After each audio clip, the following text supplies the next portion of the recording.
आज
श्री मोक्ष मार्ग प्रकाशित ग्रंथ से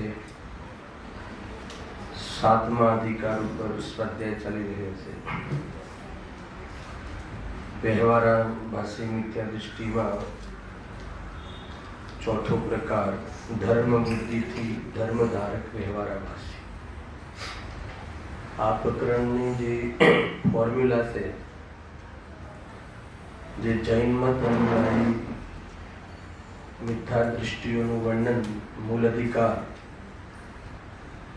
एक बात सावधानी राखवा जेवी छे, जे पण कोई दोष बताववामां आवे छे ए अभिप्रायनो दोष छे। दर वखते याद करावो, जीव आने आभासोने क्रियामां के परिणामोमां शोधे छे। कोई बीजाना पर पण आरोप कोई क्रिया थी कि कोई परिणामों की ओर थी करे छे। खरेखर आ अभिप्रायनी भूल छे। जेम के निश्चयाभासीना प्रकरणमां जे शुभाशुभ भावनी दृष्टिनो निषेध धर्म मार्गमां कह्यो छे। धर्मनो प्रारंभ द्रव्य दृष्टि थी कहो अस्थि थी के शुभाशुभ भावनी दृष्टिना त्याग थी कहो नास्ति थी।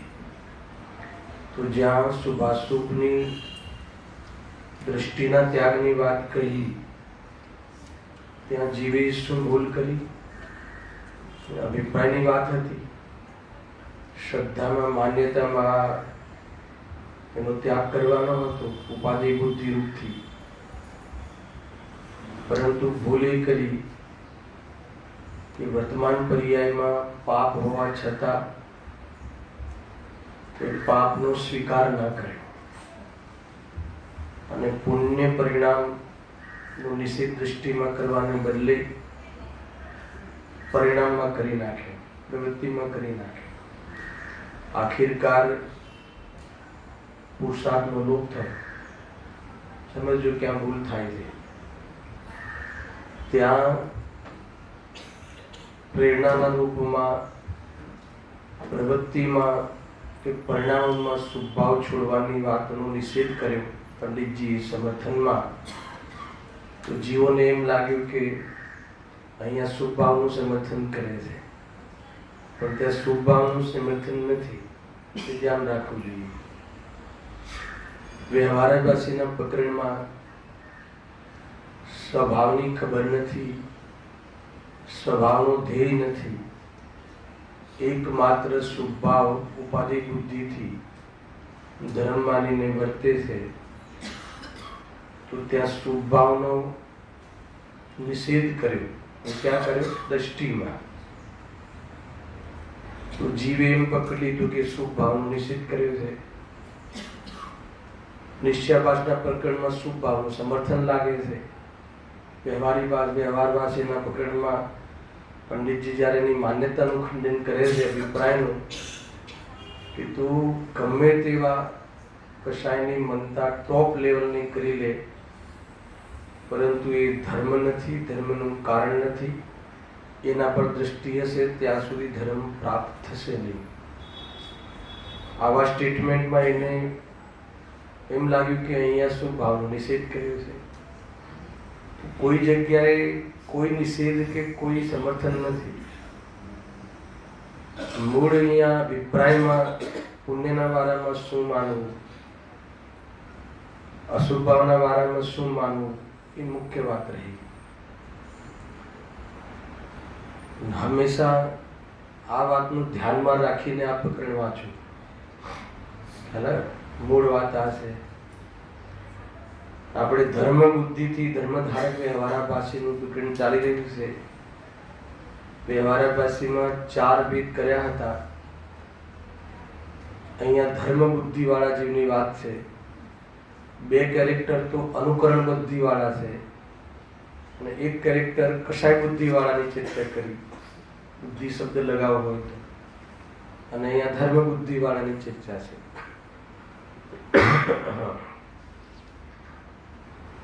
પહેલી જે અઢી લીટી છે ગઈ વખતે ચર્ચા થઈ હતી. પૂરા 28 પેજની અગર કોઈ ઉત્થાનિકા સમજવામાં આવે, 28 પાનાનો આ પેટાધિકાર છે. એની અંદર આ અઢી પંક્તિમાં પૂરો ભાવ વર્યો છે અને પૂરા 28 પેજમાં આની સિદ્ધિ કરવામાં આવશે. તેમાં એમ કહ્યું, વળી કેટલાક ધર્મ બુદ્ધિથી ધર્મ સાધે છે. ધર્મ બુદ્ધિનો બહુ અર્થ કર્યો હતો કાલે. ધર્મ બુદ્ધિથી એટલે કે આ જે ધર્મ ધારણ કરે છે, બાહ્યમાં આચરણ ધારણ કરે છે, વ્યવહાર ધર્મને આચરણ કરે છે, એ ધર્મ માટે કરે છે, મુક્તિ માટે કરે છે, આત્મકલ્યાણ માટે કરે છે.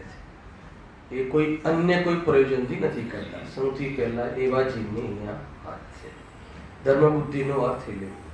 સમ્યક દર્શન માટે કરે છે, મોક્ષ માટે કરે છે. બરાબર. જે પણ કોઈ પૂજા પાઠ આદિ જે પણ આચરણ કરે છે, એ આચરણ કરવા પાછળનો અન્ય કોઈ એનો અભિપ્રાય નથી.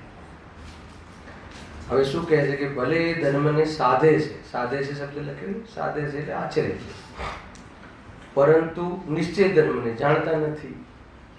પણ ખરેખર ધર્મ શું છે? વિતરાગતા ધર્મ છે.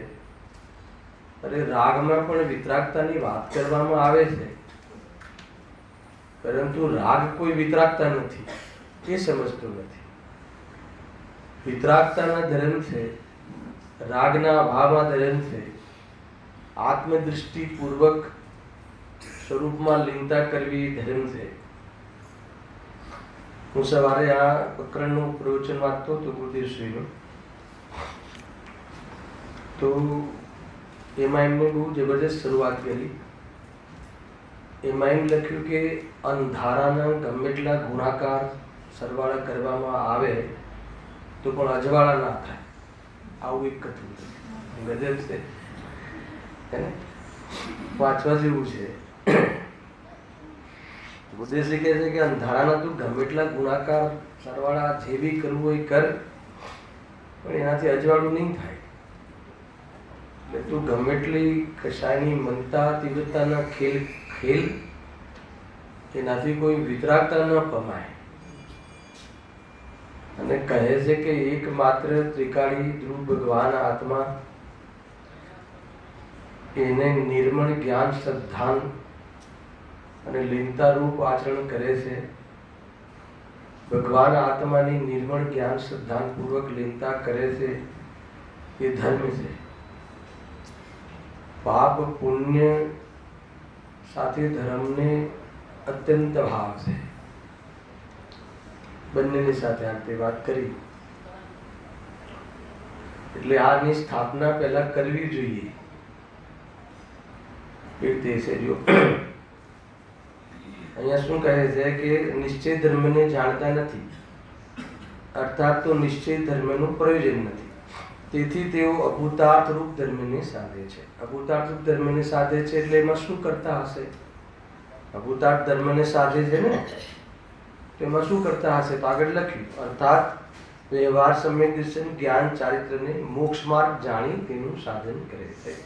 અહીંયા સુધી કાલે ચર્ચા થઈ હતી કે વ્યવહાર રત્નત્રય જે સાત તત્વોનું શ્રદ્ધાન, દેવશાસ્ત્ર ગુરુનું શ્રદ્ધાન, એનો જે વિકલ્પાત્મક શ્રદ્ધાન, સફળના ભેદ વિજ્ઞાનનો વિચાર અને કશાયની મનતા રૂપ એનું જીવનચર્યા, જે ધનુ માર્ગમાં આત્માર્થી જનોને આ બાહ્ય જીવન હોય છે, અર્થાત ધાર્મિક જીવન પોતાની ભૂમિકા અનુસાર વિશેષ વિશુદ્ધિમાં બાહ્ય જીવન હોય છે.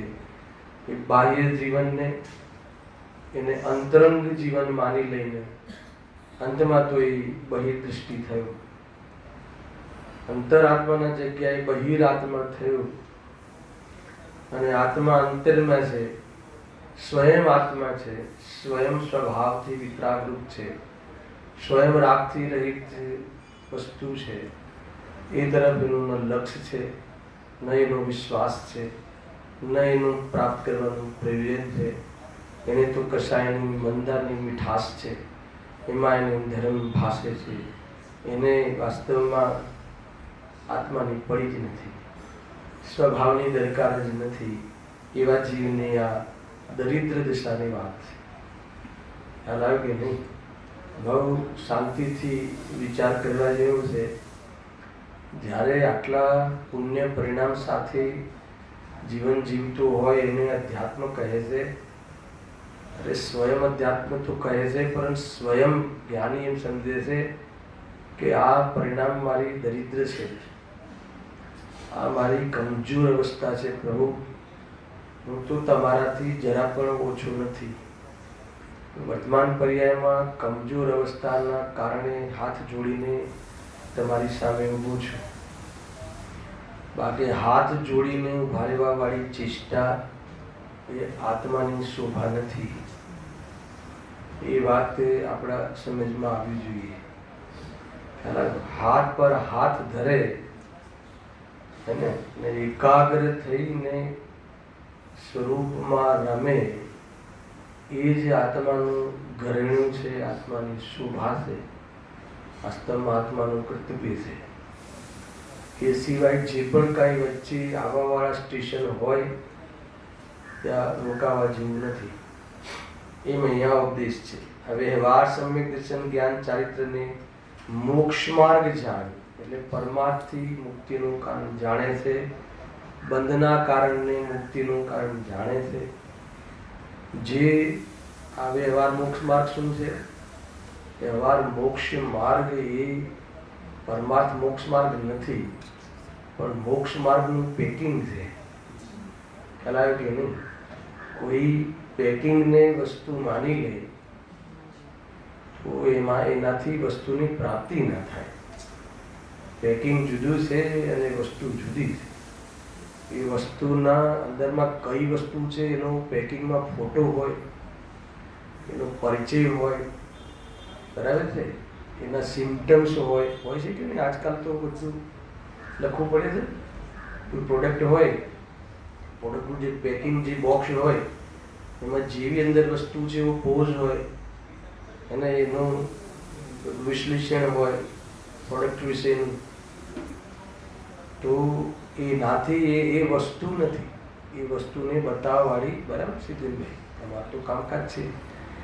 તો એ પ્રોડક્ટ જુદી છે. એ પ્રોડક્ટ પ્રત્યે પ્રોડક્ટને પ્રાપ્ત કરવી હોય તો પેકિંગને દૂર કરવું પડશે. ખ્યાલ આવે કે નહીં? અને જ્યાં સુધી પ્રોડક્ટનું સેવન કરવામાં ના આવે ત્યાં સુધી એ પેકિંગથી સુરક્ષિત છે.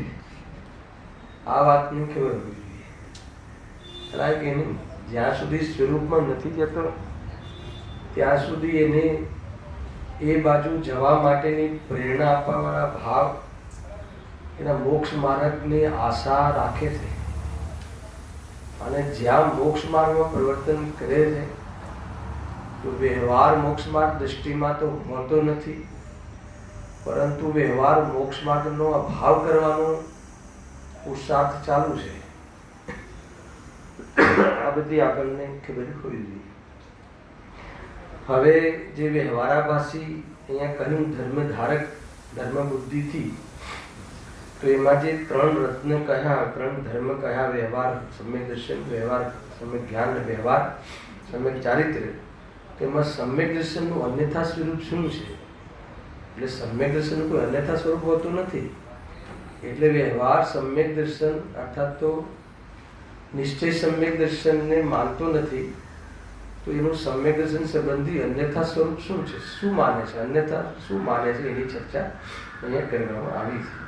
મને તો ઘણીવાર એમ થાય કે જીનવાણીનો એટલો મહાન ઉપકાર છે કે વ્યવહાર સમ્યક દર્શનનું સ્વરૂપ બતાવીને અર્થાત એ સ્વભાવોને વ્યવહાર સમ્યક દર્શન કહીને નિશ્ચય સમ્યક દર્શનને સુરક્ષિત કરી લીધું. આ વાત સમજવા જેવી છે.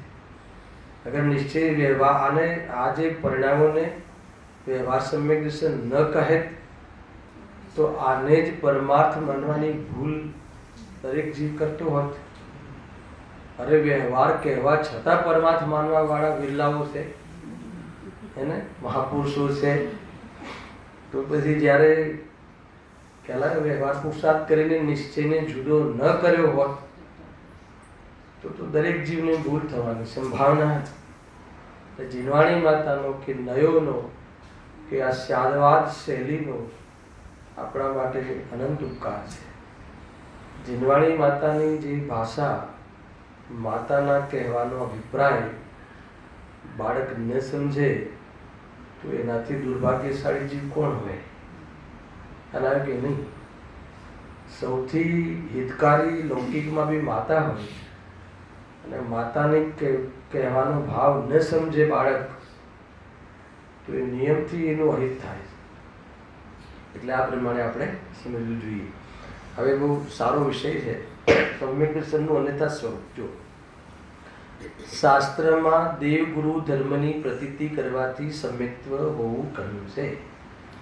અને કોઈ એક પ્રકારે પણ આ પ્રકાર કયા પ્રકારે વ્યવહારથી શાસ્ત્રમાં દેવ ગુરુ ધર્મની પ્રતીતિ કરવાથી સમ્યક્ત્વ હોવું કહ્યું છે એવી આજ્ઞા માની. જો આજ્ઞા તો અહીંયા પણ માને છે, પણ અહીંયા આજ્ઞા પ્રધાની જીવની વાત નથી. તે ઓલો જીવને તો સમ્યક દર્શન કે આત્મદર્શન કે કલ્યાણની કોઈ મેટર જ નથી. આ કલ્યાણ કરે છે, કલ્યાણ માટે કરે છે, એના માટે ભગવાનની આજ્ઞા માને છે. બરાબર? તો દેવગુરુ ધર્મની પ્રતીતિ કરવી એટલે શ્રદ્ધાન કરવું. આગળ લખ્યું છે કે એવી આજ્ઞા માની અરહંત દેવ નિર્ગ્રંથ ગુરુ અથવા જૈન શાસ્ત્ર વિના બીજાઓને નમસ્કાર આદિ કરવાનો ત્યાગ કર્યો છે. તો અહીંયા કેટલું કામ કર્યું આ જીવે? આ ગ્રહિત મિથ્યાત્વનો ત્યાગ કર્યો. સમજી લો, સ્થૂળ ગ્રહિત મિથ્યાત્વ. સૂક્ષ્મ ગ્રહિત મિથ્યાત્વ તો હવે સ્ટાર્ટ થશે, હે ને? આના ઉલટા હાથ કાઢે છે. અને આફ્ટર ઓલ તો આ 7મો અધિકાર બી સૂક્ષ્મ ગ્રહિત મિથ્યાત્વનો કહ્યું છે. અનાદિનું જે છે પરભાવોમાં એકત્વ બુદ્ધિ, પરભાવોથી કલ્યાણ માનવાનો દૃષ્ટિ, પરભાવોથી સુખ માનવાની દૃષ્ટિ. તો આ પરભાવ છે કે નહીં પુણ્ય ભાવ? તો પરભાવનો આધાર એને ધર્મની પુરુષાર્થ માને છે. તો એ તો સૂક્ષ્મ ગ્રહિત મિથ્યાત્વ થયું ને, આપણે નવાઈ લાગે છે. ટૂંકમાં રાગી દેવશાસ્ત્ર ગુરુ, રાગી ખુદે કો ગુરુ પાસે જે એની અભિપ્રાય હતો, જે એની દૃષ્ટિકોણ હતો, એ જ વિતરાગીઓ પાસે છે.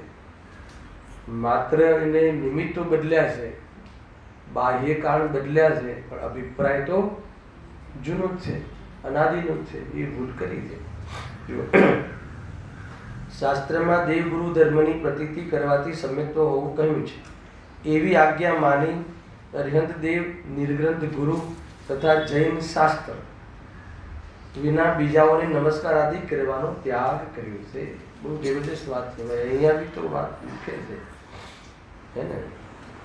જીવાદી સાત તત્વોની શ્રદ્ધા અને દેવશાસ્ત્ર ગુરુની શ્રદ્ધા, એને વિકલ્પાત્મક શ્રદ્ધા હોય છે. એનો અર્થ એમ છે કે આ જીવ કુદેવ કુગુરુ કુશાસ્ત્ર આગળના પ્રકરણોમાં આવીને આગળના જે 3 વેદ કહ્યા ને વ્યવહારવાસી, એમાં એવું લખ્યું કોઈ વાર તો કુદેવ આદિ પાસે જવાની પ્રવૃત્તિ કરી લે છે, એવું લખ્યું હતું. ક્યાંક આવ્યું હતું, હવે ક્યાં શોધવું એમ? હજી આવ્યું હતું ને, પહેલા શરૂમાં આવ્યું હતું. હે આવ્યું હતું ને? હા, કુળ પ્રવૃત્તિવાળાનું છે ને? હા, આમ છે, બહુ છે, ત્યાં જ છે, 206 સેકન્ડ. વ્યવહારાભાસી ધર્મધારકોની સામાન્ય પ્રવૃત્તિમાં આવ્યું ને કુળવાળાની કદાચિત કુદેવાદિકની પણ સેવા કરવા લાગી જાય છે. કેમ કે એને તો કોઈ મતલબ જ નથી ને ધર્મથી, એને તો શેડ્યુલમાં હતું. પણ આ જીવ એવો છે કે કુદેવાદી જે છે એ તરફની એની શ્રદ્ધા તૂટી ગઈ છે, અર્થાત એ તરફની જે ખોટી શ્રદ્ધા એને છે નહીં કે મને આ તારશે કે કુદેવાદી તરફનું મતલબ ચૂકતો નથી એ બાજુ જીવ. એટલી શ્રદ્ધા સાચા દેવશાસ્ત્ર ગુરુની પાકી છે એમ અહીંયા કહ્યું. પણ સાચા દેવશાસ્ત્ર ગુરુની શ્રદ્ધા હોવાથી શું થાય? વાત તો આત્માની શ્રદ્ધાની વાત છે. એમને કહ્યું હોય શ્રદ્ધાની વાત છે. એટલે સાચા દેવશાસ્ત્ર ગુરુના શરણમાં રહેવું એ ભગવંતોને પોતાના માર્ગદર્શક માનવા એ વાત તો સાચી, સારી છે, સાચી પણ છે. પણ એટલા માત્રથી સમ્યક દર્શન નથી. એમાં ગ્રહિત મિથ્યાત્વનો ભલે તને સ્થૂળ ગ્રહિત મિથ્યાત્વ ટળી ગયું છે, તને અગ્રહિત મિથ્યાત્વને ત્યાગ કરવાનો તને પ્રસંગ છે તારી પાસે, પરંતુ તું એ ભ્રાંતિ તોડે નહીં, હે ને? એ અહીંયા કહે જો બહુ જોરદાર વાત કરી છે. પરંતુ તેના ગુણ અવગુણની પરીક્ષા કરતા નથી. એટલે શું? એ અવગુણ શબ્દ નાખ્યો. દેવશાસ્ત્ર ગુરુમાં અવગુણ બી હોય, ખતરનાક વાતો છે. પહેલા તો એમ કીધું કે દેવશાસ્ત્ર ગુરુની પાકી શ્રદ્ધા છે.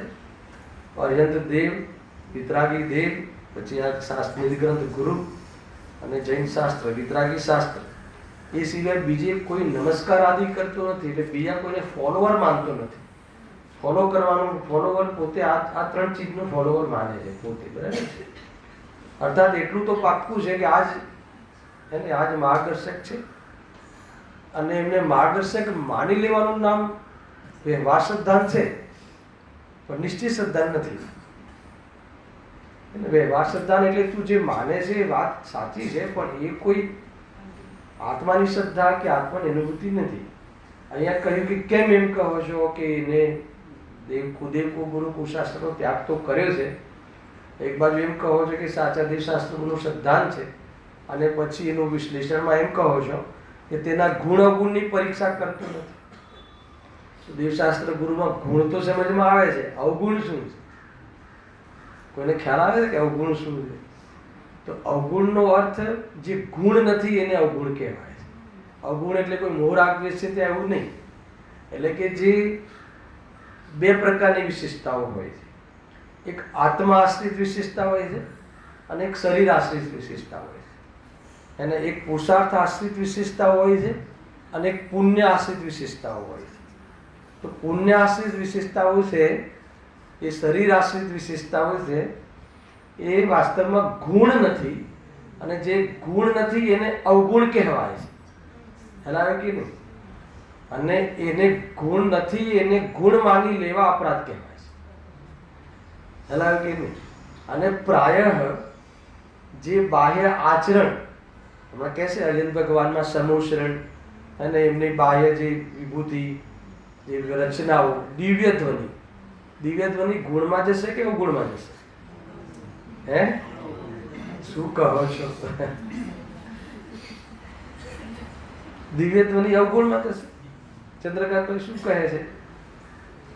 આપણો યુવા વર્ગ એમ કહે છે કે દિવ્ય ધ્વનિ અવગુણ છે. અવગુણ છે અહીંયા સામે આ પકડમાં સામે છે. દિવ્ય ધ્વનિ એ પુણ્ય આશ્રિત વ્યવસ્થા છે. વાસ્તવમાં પૂતગલજનિત પ્રક્રિયા છે. અર્યંતને અનુસરીને થતી વાણી એ પુણ્યના ઉદયમાં થવા વાળો ચમત્કાર છે. ઓમકાર ધ્વનિ, આપણે ઓમકાર ધ્વનિને બહુ મહિમા આપીએ છીએ ને. અહીંયા કહે છે કે એ શત્રુની પાર્ટીનો મેમ્બર છે. પુણ્ય શત્રુ છે કે મિત્ર છે? અને દિવ્ય ધ્વનિ એને આ જોઈ લેજો તમે, જે અર્જુન ભગવાનના જે ગુણ કહ્યા ને, તો એમાં કેટલાક તો કેવલ જ્ઞાન આશ્રિત, કેટલાક પુણ્ય આશ્રિતમાં નાખ્યું છે. અને જ્યાં સુધી તીર્થંકર પરમાત્માને વાણીનો યોગ હોય છે ત્યાં સુધી એને મુક્તિને પ્રાપ્ત થતા. જ્યાં વાણીના યોગને પણ જ્યારે યોગનો પણ અભાવ થાય છે, સહયોગીમાંથી અયોગી કેવલી બને છે, પછી તો એ પેલા 6 સ્વ અક્ષરની અંતર્ગત એ સિદ્ધ અવસ્થાને પ્રાપ્ત થાય છે એટલા કાલમાં.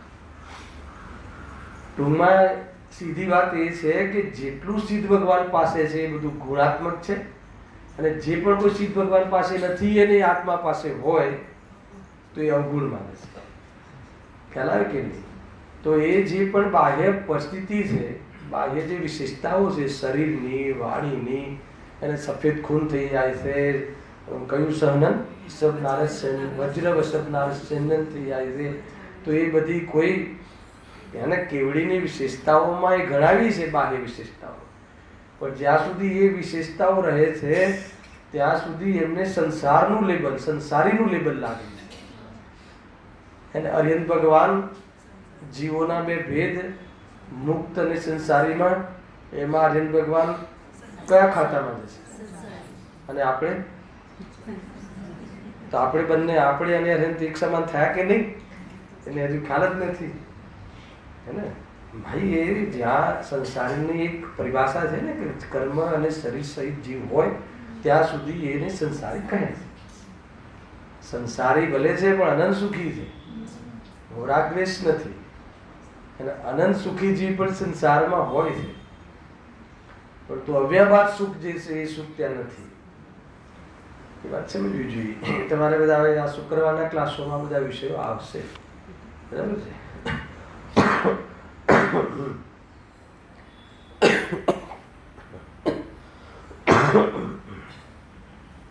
જેટલું ચાલે એટલું ચલાવીએ.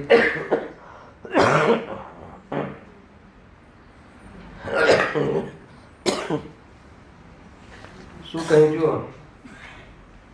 પરંતુ તેના ગુણ અવગુણની પરીક્ષા કરતા નથી. એટલે એને ભલે એ દેવશાસ્ત્ર ગુરુને માને છે, સાંભળજો, આમાં એટલા મોટા દોષની વાત કરી છે કે વિતરાગી દેવશાસ્ત્ર ગુરુની શ્રદ્ધા રાખે છે, વિતરાગી ભગવાનને માને છે, પરંતુ જ્યાં દેવશાસ્ત્ર ગુરુમાં પણ ગુણ અવગુણ એટલે પૂતગલ આશ્રિત અને જીવ આશ્રિત વિશેષતાનો ભેદ નથી કરી શકતો. એનો અર્થ કે એને દેહ અને આત્માનું ભેદ જ્ઞાન નથી. દેહ આત્માનું ભેદ જ્ઞાન ના હોય ત્યાં સુધી નિશ્ચય ધર્મ પ્રગટ થતો નથી. હાલાકી નહીં ભાઈ, બહુ જે ધર્મ છે ને એમાં સૌથી પ્રથમ કહો કે સૌથી અંતિમ કહો, દેહથી આત્મા ભિન્ન છે અને આત્મા દેહથી ભિન્ન છે. દેહથી આત્મા ભિન્ન છે, મેં એક વાત ઊભી થાય છે કે તો શાનાથી અભિન્ન છે? ચૈતન્યથી અભિન્ન. એમાં જ્ઞાન શક્તિની વાત છે, અને આત્માથી દેહ ભિન્ન છે. બે વાત આવે ને, દેહથી આત્મા ભિન્ન છે અને આત્માથી દેહ ભિન્ન છે. બે એક જ વાત છે કે બે જુદી વાત છે? ખ્યાલ આવે કે નહીં? બે એક વાત લાગતી હોવા છતાં બંનેમાં અલગ અલગ મેસેજ છે. હું દેહથી ભિન્ન છું એટલે હું ચૈતન્ય સ્વરૂપ છું, એમાં જ્ઞાન શક્તિની વાત છે, હે ને? દેહ આત્મા દેહથી ભિન્ન છે અને દેહ આત્માથી ભિન્ન છે એટલે એની અરુચિ માટેની વાત છે, એ વૈરાગ્ય શક્તિની વાત છે. દેહ મારાથી ભિન્ન છે એટલે એની રુચિ છોડ, એ વૈરાગ્ય શક્તિની વાત છે. અને હું દેહથી ભિન્ન છું એટલે હું ચૈતન્ય રૂપ છું એમ દ્રષ્ટિ કર, એ જ્ઞાન શક્તિની વાત છે. અને જ્ઞાન શક્તિ અને વૈરાગ્ય શક્તિ મોક્ષ માર્ગનો પ્રવેશ દ્વાર છે. સ્વભાવની રુચિ અને વિભાવની અરુચિ. વિભાવની અરુચિ એ વૈરાગ્ય શક્તિ છે અને સ્વભાવની રુચિ એ જ્ઞાન શક્તિ છે. અને આ જ્ઞાન શક્તિ અને વૈરાગ્ય શક્તિ એ જ માર્ગનો પ્રારંભ છે. આ શક્તિ જેની પ્રગટ થાય, હે ને? આ જ્ઞાન શક્તિ કોને માને છે? હવે મારા પાસે જ્ઞાન શક્તિ કોને માને છે? એને જે જાણકારી છે ને, જાણે છે ને, દેહને આત્મા ભિન્ન જાણે છે ને જ્ઞાન શક્તિ માને છે, ક્ષમ જ્ઞાનને. અને જે બાહ્યમાં સદાચાર છે, નિવૃત્તિ છે ને વૈરાગ્ય શક્તિ માને છે. અહીંયા કહે છે કે બધો વ્યવહાર છે એ બાહ્ય લાઈફસ્ટાઈલ છે, એને દેહ આશ્રિત અને દેવ આશ્રિત અથવા આત્મા આશ્રિત એ બંનેની વિશેષતાઓ એક સાથે રહે છે, બંનેને એક સમાન માને છે, અર્થાત બંનેને આત્માની વસ્તુ માને છે. એ વાસ્તવમાં એની સાત તત્વ સંબંધી ભૂલ છે. હાલાકી નહીં, આપણને ખ્યાલ ના આવે કે આ જીવ સાત તત્વ સંબંધી 11 અંગ 9 પૂર્વ, કેમ એટલું જ્ઞાન, પંચ મહાવ્રતના ધારક અને આત્માની દ્રષ્ટિ ના હોય એને સાત તત્વની ભૂલ ચાલે? સમજ આવે છે આખી વાત? ઘણીવાર એમ લાગે કે અચ્છા આપણે એને કોઈ દિવસ અજ્ઞાની માની શકીએ? કોઈ એવા મુનિરાજ આપણી સામે આવી જાય 28મું ગુણનું નિરતિચાર પાલન અને 11 અંગ 9 પૂર્વનું જ્ઞાન લઈને આપણી સામે બેઠા હોય, ભાઈ એ સૈદ્ધાંતિક સ્વરૂપની ઓરથી સમજવાનું છે. એ બહારમાં જે રીતે ઉપચાર છે એ રીતે જ કરે, પરંતુ સૈદ્ધાંતિક મુનિ સ્વરૂપની શ્રદ્ધા એને નિશ્ચય વ્યવહારપૂર્વક હોય.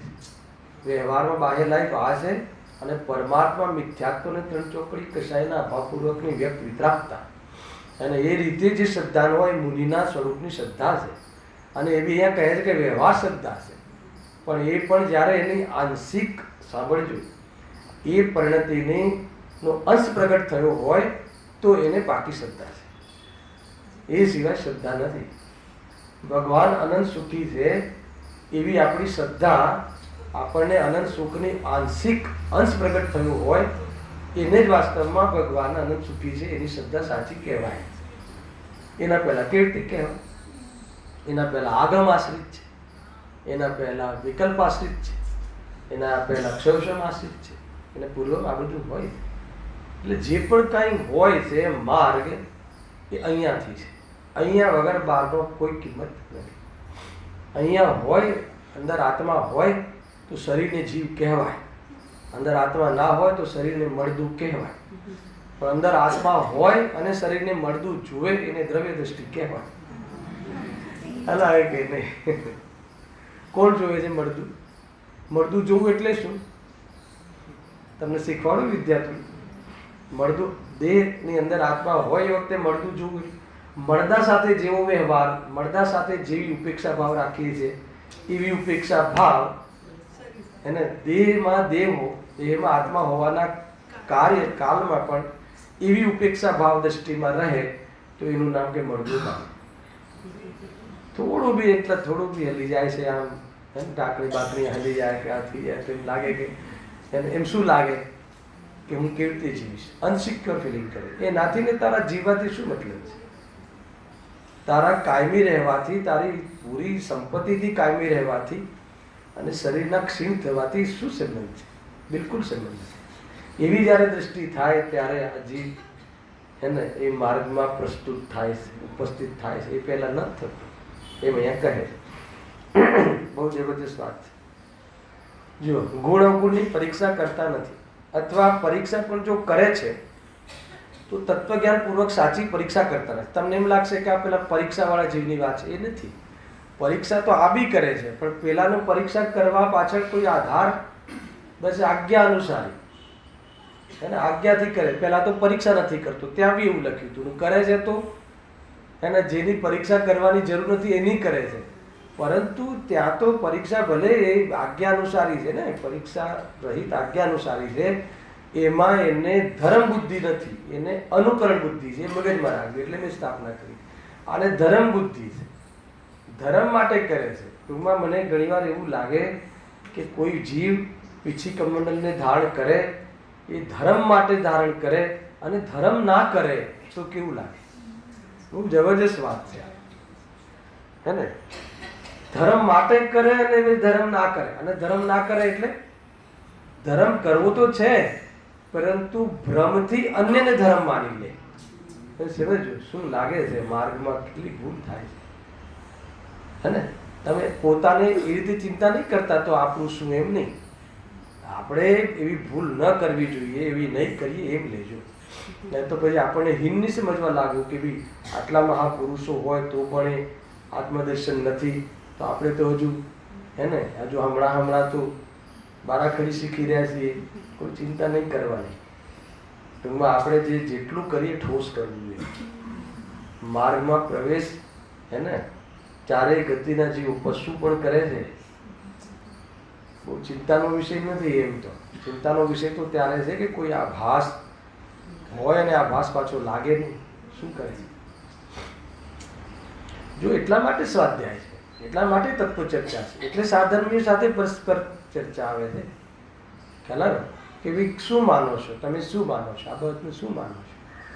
એટલા માટે આપણી કોઈ ભૂલ ચાલતી હોય અને ધર્મ માની બેઠા હોઈએ તો એ શું કામ પછી એ ભૂલને સુધારે, અને ભૂલને ન સુધારે તો ધર્મ કેવી રીતે થાય.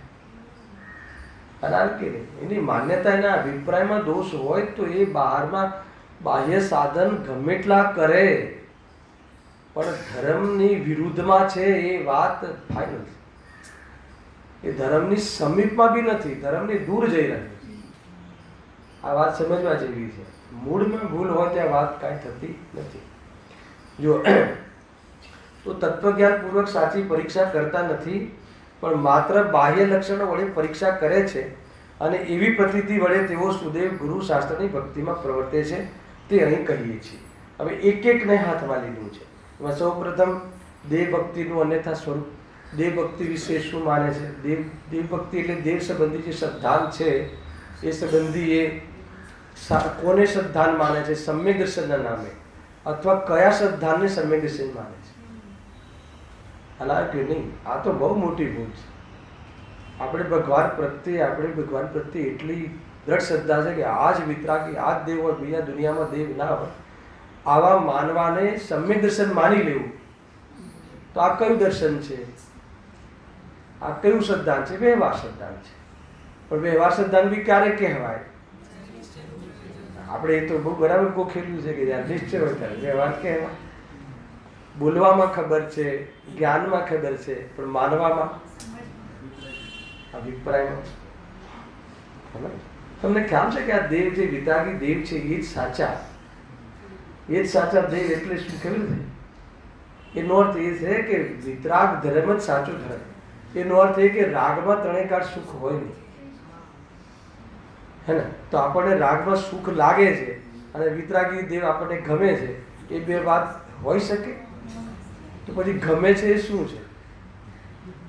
એને આવા ભારે પ્રશ્નો નહીં કરવા. અને તમે ગુણસ્થાનની પરિભાષા પૂછી લો.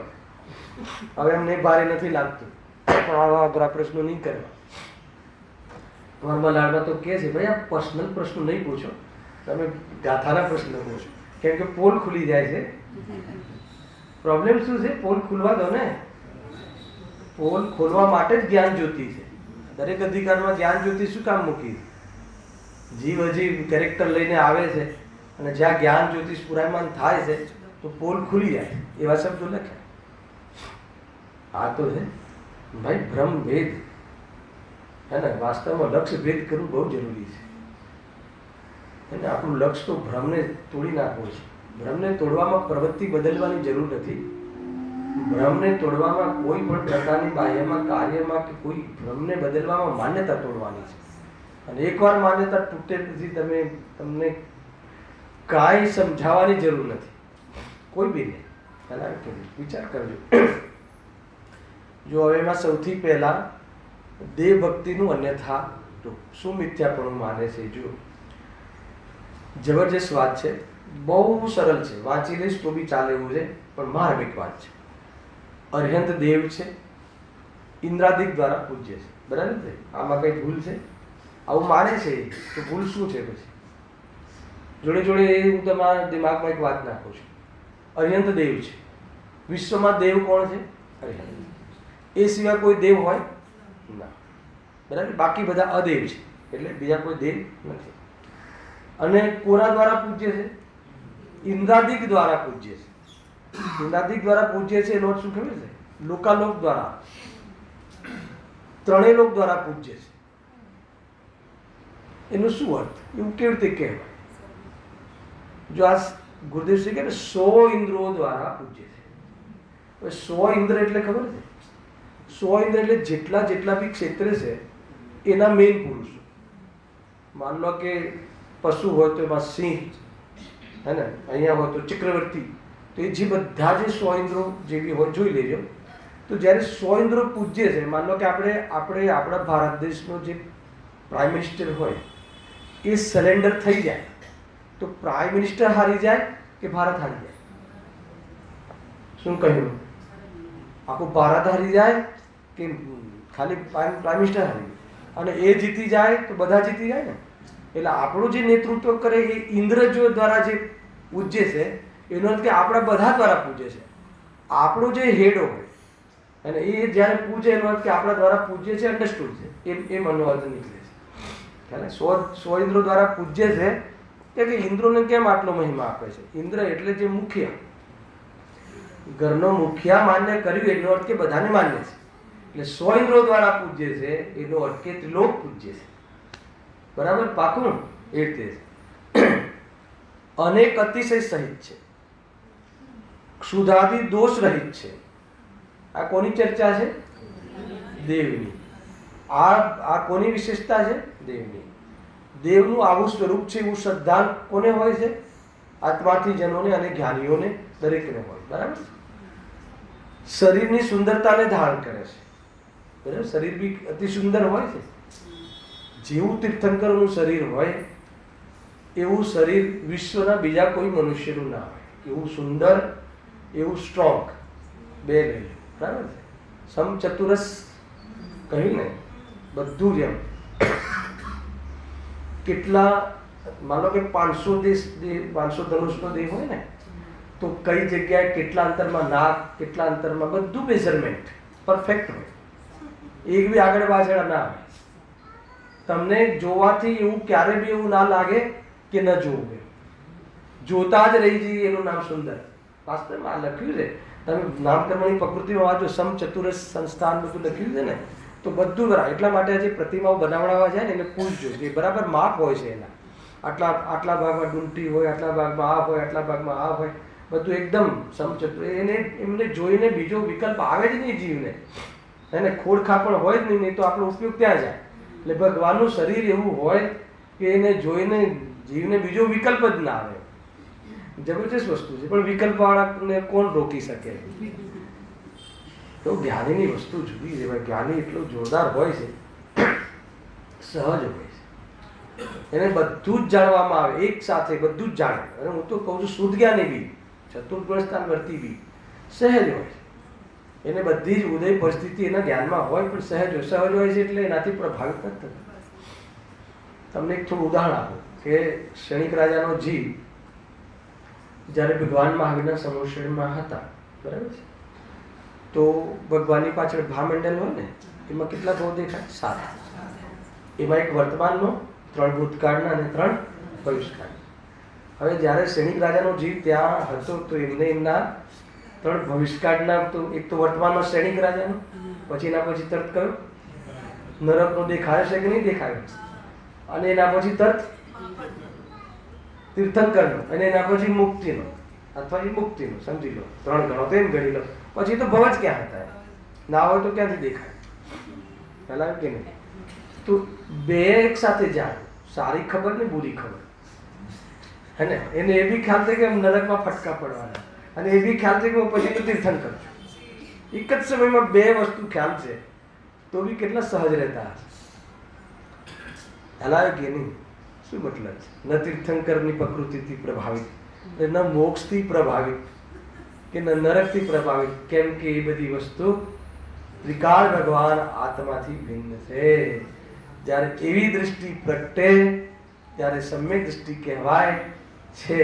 પણ આને તો, હવે સાંભળો આની વાત, આને તો એને ભગવાન, અમારા ભગવાન ક્ષુધા આદિ હોતી નથી. તો કે ક્ષુધા આદિ ન હોવું એ કોની વિશેષતા છે? શરીરની. તો શરીરની જે વિશેષતા છે એનું એને મહિમા છે, એમ અહીંયા કહે છે. આપણને એમ લાગે, પણ આપણને ખુદને પણ આપણને ભગવાનના મહિમામાં, અનંત ચતુષ્ટયના મહિમા કરતા આ મહિમા વધારે છે. સમોશરણની રચનાનો, ભગવાનની બાહ્ય રચનાનો બહુ મહિમા હોય છે. જો સ્ત્રી સંગાદિથી રહિત છે, દિવ્ય ધ્વનિ ઉપદેશ આપે છે, દિવ્ય ધ્વનિ વડે ઉપદેશ આપે છે, હિતોપદેશ. હવે અંદરની વાત, અહીંયા સુધી તો બાહ્ય પરિસ્થિતિ. હવે જો કેવલ જ્ઞાન વડે લોકાલોકને જાણે છે, સર્વજ્ઞતા આવી ગઈ.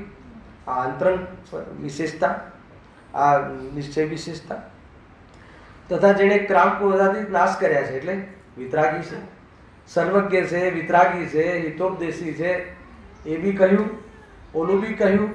બધી વિશેષતાઓ સાંભળજો હવે શાંતિથી, હે ને? ઇત્યાદિ વિશેષણ કહે છે. કહે છે, માને પણ છે, આપણે જોડી દો, વાંધો નહીં. તેમાં કેટલાક વિશેષણ તો પૂતગલ આશ્રિત છે તથા કેટલાક વિશેષણ જીવ આશ્રિત છે. બરાબર છે? તો આ બધા વિશેષણ સહિત આ બધા ભગવાનની આ વિશેષતાઓ છે અને આવી જ વિશેષતાઓ એ જ સાચા ભગવાન છે એવું માન્યું. એમાં વ્યવહારાભાસ શું આવે મને બતાવજો જરા. આવું તો જ્ઞાની પણ માને છે. તમને બારીક લાઈન છે, બારીક લાઈનથી જ બધું વાત પતી જાય છે. ચંદ્રકાંતભાઈ વાત ખ્યાલમાં આવે ને? મહત્વપૂર્ણ વાત જે આ બધી વાતો કહી કે ભાઈ ઇન્દ્રથી પૂછો, ઇન્દ્રથી પૂછે. ગુરુદેવ તો વારંવાર કહે 100 ઇન્દ્રો દ્વારા પૂજ્ય છે, 500 દેહ ને 500 ધનુષનો દેહ તે બિરાજમાન અત્યારે સિમંદર ભગવાન હે ને એમની વાણીમાં ફરમાવે છે કે એટલે દિવ્ય ધ્વનિ આવી ગઈ. 100 ઇન્દ્રથી પૂજ્ય છે એ પણ આવી ગયું. સાંભળી લો હે ને. 500 ધનુષનો દેહ છે, દેહની સુંદરતા, સ્ટ્રોંગનેસ બધું આવી ગયું. આ બધી વિશેષતાઓથી તો વર્ણન કર્યું ગુરુદેવસિંહ બી. અને પછી કહે કે લોકાલોકને જાણે છે, 3 લોકનું હે ને ત્રિકાલવર્તી પર્યાય સહિત સર્વને જાણે છે એ પણ કહ્યું. એમને જીવાશ્રિત વિશેષતા કહી. બરાબર? એટલો ખ્યાલ આવે કે ના? એ તો ઉપદેશી છે અને દરેક જીવ માટે હિતકારી છે એમની વાણી અને વિતરાગી છે. સર્વને જાણે. જાણતા છે કે નહીં જાણતા હોય? અરે એમના ભૂતકાળના માતા પિતા અત્યારે જેલમાં છે કે શું થઈ રહ્યું છે કે એમની સાથે શું વર્તન થઈ રહ્યું છે બધું જાણતા છે કે નહીં જાણતા? પણ જાણે પણ રાગદ્વેષ કેમ કરતા નથી? એટલે વિતરાગી છે, સહજ છે. આ બધું આ છે ધ્યાન. બધું જાણે પણ રાગદ્વેષ ઉત્પન્ન ન થાય એ ધ્યાન અવસ્થા છે. હલાવે કે નહીં? આ ધ્યાન અવસ્થા છે. શુક્લ ધ્યાનનું ફળ છે. હલાવે તો એમ કહે છે કે આ બધું ગુરુદેવ કહે છે કે ને એક જ વારમાં 2-3 મિનિટમાં એક શ્વાસમાં બધું બોલી દે. તો આવું શ્રદ્ધાન તો સમ્યક દ્રષ્ટિને હોય. તો તમે આ વ્યવહારાભાષીને પણ આવું શ્રદ્ધાન છે તો પછી એને વ્યવહારાભાષી કેમ કહો છો? એ કોઈ કાઢી આપશે આમાંથી? હા, એ તો બંનેને એક માને છે એટલે એ તો મિથ્યા દ્રષ્ટિ થઈ ગયું. બરાબર છે ને? એ તો અગ્રહિત મિથ્યા દ્રષ્ટિ તો થઈ જ ગયું. પણ આ ભાસ કેમ છે કે આવા શ્રદ્ધાનને સમ્યક દર્શન માને છે. અહીંયા ભૂલ કરી નાખે છે હે ને. મતલબ કે જે જૈન છે એ બધા સમ્યક દ્રષ્ટિ એમ માની લે છે. આ નારો બહુ ચાલે, તમારા સુધી નહીં આવ્યો હોય પણ બહુ ચાલે, એટલે બહુ ચાલે છે. ખ્યાલ? જૈન છે સમ્યક દ્રષ્ટિ, એ ગ્રહિત મિથ્યા તો નથી હોતો એ અપેક્ષા સમ્યક દ્રષ્ટિ શાસ્ત્રમાં પણ કહ્યું છે. ખ્યાલ આવે કે નહીં? હવે આપણને પ્રમાણ બતાવે, આગળમાં લખ્યું છે. જે બધા જૈન હોય પણ કોણ જૈન એટલે કોણ? કે જે આ સાચાદેવ શાસ્ત્ર ગુરુને માને અને સમ્યક સન્મુખ હોય એને પણ ઉપચારથી જૈન કહ્યો છે. કેમ કે એને કુદે ગુરુ કુશાસનું શ્રદ્ધા નથી, પણ એ સમ્યક દૃષ્ટિ નથી, આત્મદૃષ્ટિ નથી. આત્મદૃષ્ટિ તો હે ને જે રાગને કોઈ પણ કેવી બી પ્રકારનો રાગ અને કેવી પ્રકારનો પરદ્રવ્ય એક વાર પણ પોતાના જીવનમાં પોતાના કાર્યમાં એક સમય માટે બી યોગદાન માન્યું તો કહે છે કે એને 3 લોકની વાસના છે. એને પૂરા 3 લોકની વાસના છે હે ને. અને જ્યાં સુધી કર્તા કર્મનું અજ્ઞાન ટળે નહીં ત્યાં સુધી આત્મા એને શાંતિને પ્રાપ્ત થાય નહીં. ચાલે છે ને કર્તા કર્મનો અધિકાર? જોરદાર. કઈ 95 ચાલી ગઈ છે? હા, ભૂત, બહુ ભૂતની ચર્ચા કરી. યંત્ર એ છે, બધા ભૂતળા છે. આ મોહ રાગ દ્વેષ. ભાઈ કર્તા કર્મ જે સંબંધી જે છે ને કર્તા કર્મ અધિકારમાં શરૂઆતમાં ગુરુદેવશ્રી કહે છે 18મી વખતના પ્રવચનમાં કે કર્તા કર્મનો અધિકાર એટલા માટે લખે છે કે અકર્તાનું સ્વરૂપ સ્પષ્ટ કરવું છે. હવે મને એ વાત સમજમાં આવી ગઈ, બધી વાત આવી ગઈ. લખવું છે કર્તા કર્મ અધિકાર અને કર્તા કર્મ અધિકારનું વાત ચાલે છે અને બતાવવું છે અકર્તાનું શું. ગજબ છે. રાગાદિનો કર્તા આત્મા નથી. આત્મા જ્ઞાન કરે કે રાગાદિ કરે, જબરજસ્ત વાત છે. અહીંયા શું કહેજો એ વિશે પર મારું વારંવાર ધ્યાન જાય છે કે હમણાં બહુ તાજો બી છે મારા હૃદયમાં, બહુ અદ્ભુત પણ છે ને. એ રીતે અહીંયા શું લખ્યું કે આમાં કેટલાક વિશેષણ તો પૂતગલ આશ્રિત છે. અને કેટલાક વિશેષણ જીવાશ્રિત છે. તેને ભિન્ન ભિન્ન ઓળખતો નથી. જો આ મૂળ ભિન્ન ભિન્ન ઓળખતો નથી એટલે શું? ભિન્ન ભિન્ન ઓળખતો નથી એમાં મિથ્યાત્વ ક્યાં આવ્યું? તો કે એટલા માટે એને પોતાને બી દેહ અને આત્મા બંને ભિન્ન ભાષા નથી એમ અહીંયા કહે છે. એ તો મૂળ છે જ. જેમ કોઈ અસમાન જાતીય મનુષ્ય આદિ પર્યાયોમાં ભિન્નતા જાણી મિથ્યા દ્રષ્ટિને ધારણ ભિન્નતા ન જાણી મિથ્યા દ્રષ્ટિને ધારણ કરે છે, તેમ આ પણ અસમાન જાતીય અનંત પર્યાયમાં જીવ પૂતગલના વિશેષણોને ભિન્ન ન જાણી મિથ્યા દ્રષ્ટિપણું ધારણ કરે છે. બરાબર? આ શું કહ્યું? જેમ કોઈ અસમાન જાતીય મનુષ્ય આદિ પર્યાયમાં ભિન્નતા ન જાણે. જે અસમાન જાતીય મનુષ્ય પર્યાય છે ને, આ કોણાથી જીવે છે? આ જીવ મનુષ્ય જીવ કોણાથી જીવે છે? 10 પ્રાણથી. લખ્યું શાસ્ત્રમાં 10 પ્રાણથી જીવે છે. જીવતો હતો અને જીવતો રહેશે. સંસારમાં જીવ યથાયોગ્ય 10 પ્રાણથી જીવે છે. સંસારમાં જીવન 10 પ્રાણથી કર્યું છે, પણ એ ઉપચારથી કર્યું છે. ખરેખર જીવત્વ શક્તિથી સદાકાળ જીવ જીવે છે. જીવે છે એટલે ચેતનમય રહે છે. ચેતનમય રહેવું અને ચેતનમય સદા રહેવું એ વાસ્તવમાં જીવત્વ શક્તિથી સદા જીવે છે. અને 10 પ્રાણથી તો વાસ્તવમાં જીવ જીવતું જ નથી. 10 પ્રાણ તો જીવના પ્રાણ જ નથી. એ તો લોકમાં ઉપચારથી કહ્યું છે. અને શ્વાસોશ્વાસ આદિ પ્રાણ કહ્યા છે ને, તો કહે છે કે જેમ ત્યાં 10 પ્રાણથી જીવન માને છે અને 10 પ્રાણની હાનિ થાય છે ત્યારે પોતાનું મરણ સમજે છે અને દુઃખી થાય છે, તો એને જીવત્વ શક્તિથી જીવે છે. આ 10 પ્રાણ એ પૂતગલના પ્રાણ છે. તેઓ જ્યાં ત્યાં ભેદ નથી. એમ અહીંયા અર્યંત ભગવાનની જે અસમાન જાતિ દ્રવ્ય પર્યાય છે એમાં કેટલીક તો જીવાશ્રિત વિશેષતાઓ છે, કેટલીક પૂતગલાશ્રિત વિશેષતાઓ છે. એનું એને ભિન્ન જ્ઞાન પણ નથી. એનો અર્થ એ કે આત્માને જાણતો નથી. એનો અર્થ કે આત્માને દેહથી ભિન્ન જાણતો નથી. એનો અર્થ કે હું ચૈતન્ય સ્વરૂપ છું એમ અનુભવતો નથી. અને હું ચૈતન્ય સ્વરૂપ છું એમ અનુભવે એને સમ્યક દર્શન હોય, અને હું ચૈતન્ય સ્વરૂપ છું એમ માને અને રાગને પોતાનો સ્વભાવ ન માને, અને રાગમાં એકત્વ બુદ્ધિપૂર્વકનો રાગ ટળી ગયો હોય અને એટલો આનંદનો અંશ પ્રગટ થઈ ગયો હોય, એને જ દેવ વિતરાગી છે. એને જ દેવ વિતરાગી છે એટલે સુખી છે. એને જ દેવ સર્વજ્ઞ છે, એને માનવ કહેવાય. અને એને જ વાસ્તવમાં આ બધી બાહ્ય વિશેષતાઓ હોય છે. એ દેવની વિશેષતાઓ નથી. અને આવી વિશેષતાઓ હોય એમાં આવા પ્રકારના દેવ રહે છે એમ માની અને સાચા દેવના સ્વરૂપનું વ્યવહાર સિદ્ધાંત સાચું હોય છે. એના પહેલા વ્યવહાર સિદ્ધાંત સાચું હોતું નથી. તો આપણું વ્યવહાર સિદ્ધાંત સાચું કહેવાય કે ના કહેવાય? સાચું કરવું છે કે નથી કરવું? 2 પ્રશ્નો કહ્યા. પહેલો પ્રશ્ન ના ગમતો હોય તો બીજા પ્રશ્ન પર આવી જાય. પહેલો પ્રશ્ન શું કહ્યું? આપણું જે સિદ્ધાંત, આપણે જે શ્રદ્ધીએ છીએ, આપણે માનીએ છીએ. શ્રદ્ધીએ છીએ એટલે માનીએ છીએ. શું માનીએ છીએ? આ મારા ભગવાન છે, સાચા ભગવાન છે. વિતરાગી દેવ એ જ સાચા છે. એટલું તો માનો છો કે નહીં? તો એ જે માનવું એવું જે સિદ્ધાંત છે આપણને, એ સિદ્ધાંત વ્યવહાર સિદ્ધાંત છે કે નિશ્ચય સિદ્ધાંત છે? વ્યવહાર સિદ્ધાંત છે. પણ એને સિદ્ધાંત માની લેવું, સૌથી પહેલા ત્યાં ફટકો મારો. એને માનવાથી ભાઈ મને હું સમ્યક દ્રષ્ટિ, એ જ ભૂલ થઈ છે. આગળ તો બહુ ખુલાસો કરવા વાળા છે કે ભાઈ એને આત્માની વાત બોલતા આવડી જાય, આત્માના બારામાં ખુલાસા થઈ જાય, શુદ્ધાત્માના બારામાં સુગાણીજીના બોલના ખુલાસા વ્યવસ્થિત થઈ જાય, નિશ્ચયની શુદ્ધની વિષય વસ્તુ ક્લિયર હોય એને સ્વરૂપની સ્પષ્ટતા તો કહેવાય, પણ એને સમ્યક જ્ઞાન ના કહેવાય. હરાવે કે નહીં? સમજ આવે છે? અને એની સ્પષ્ટતાને જે સમ્યક જ્ઞાન માની લે છે એ રીતે માને છે. એને સિદ્ધાંત સમ્યક સિદ્ધાંત માની લે છે. અને અહીંયા થોડોક આભાસ ચાલી જાય છે નિશ્ચયાભાસ પછી એટલે નહીં, પછી આ જે બધા પૂજા પાઠ આદિ તો શું છે? જડની ક્રિયા છે, પ્લસ એ તો સ્વભાવમાં છે નહીં, આત્માની ચીજ નથી. તો ભાઈ એ સ્વભાવમાં નથી, વાત સાચી, પણ પર્યાયમાં પણ નથી માનતો. અને પછી જેનું એટીટ્યુડ બહારનું બહુ ખતરનાક હોય. ભક્તિ હોય ને તો ભક્તિ પછી આવે,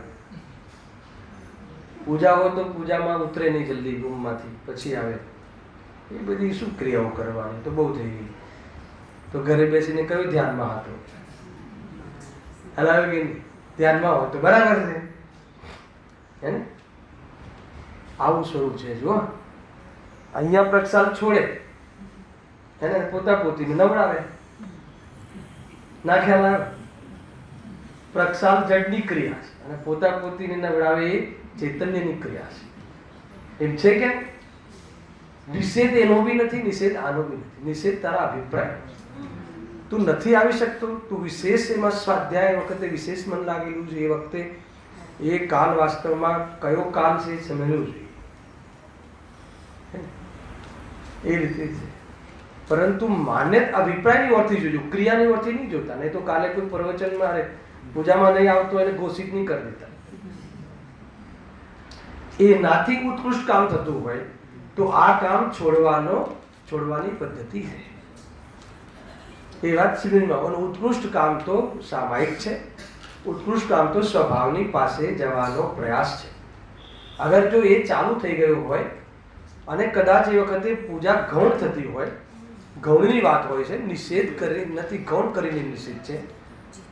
આને નિષેધ કરી નાખ્યો સર્વત્ર. ગુરુદેવજી વારંવાર કહે છે ગૌણ કરીને નિષેધ છે. અને ગૌણ કરીને નિષેધ ત્યારે હોય કે નિશ્ચયના આશ્રયમાં જઈ અને નિષેધ થતો હોય છે. વ્યવહારનો નિષેધ નિશ્ચયના આશ્રયમાં થતો હોય છે. નિશ્ચયની વાતોથી વ્યવહારનો નિષેધ કરે તો આભાસ છે, અને વ્યવહારને જ નિશ્ચય માની લે તો એ આભાસ છે. હરાવે કે નહીં? એટલે બરાબર સાવધાની રાખીને કામ કરવા જેવું છે. હવે આપણે ક્યાં ઉભા છીએ આપણે ધ્યાન રાખવું. બહુ આ તો આપણને ખ્યાલમાં આવે કે પૂજામાં કેમ નથી આવ્યા? તો તબિયત ખરાબ હતી, બરાબર છે ભાઈ. વિશેષ વસઈ ચાલતો હતો, મન લાગી ગયું હતું, બરાબર છે. પૂજામાં શું જવાનું? હરાવે કે નહીં? તો કે તને ધર્મની ખબર નથી. એટલા માટે જ ખોલું છું.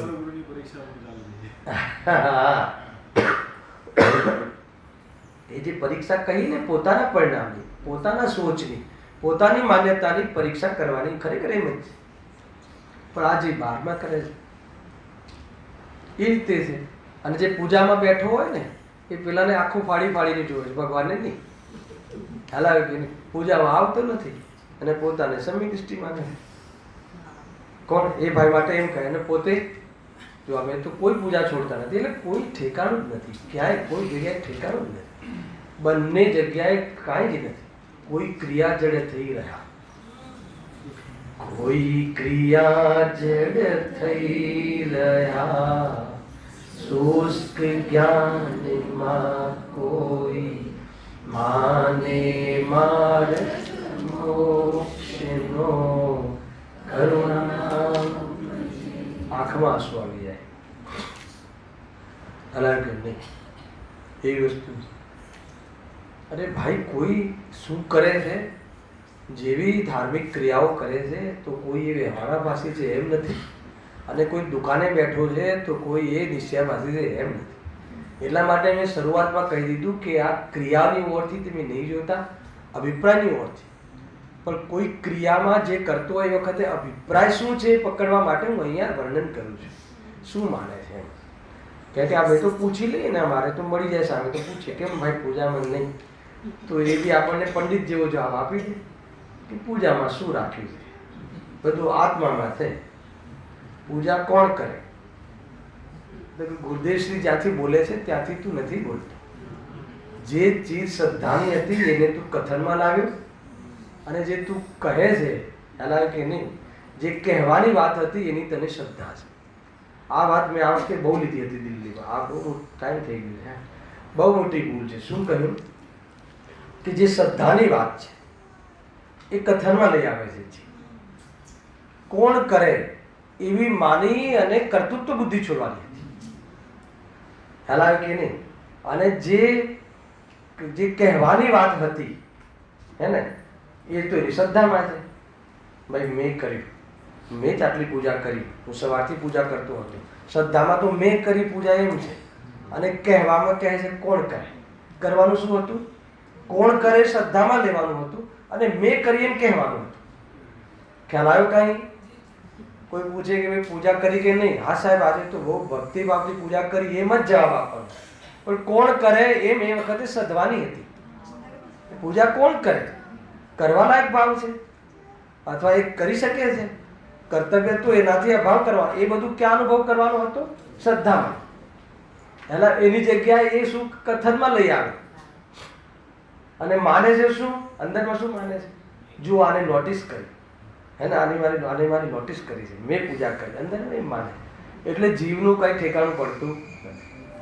સહેજાનંદ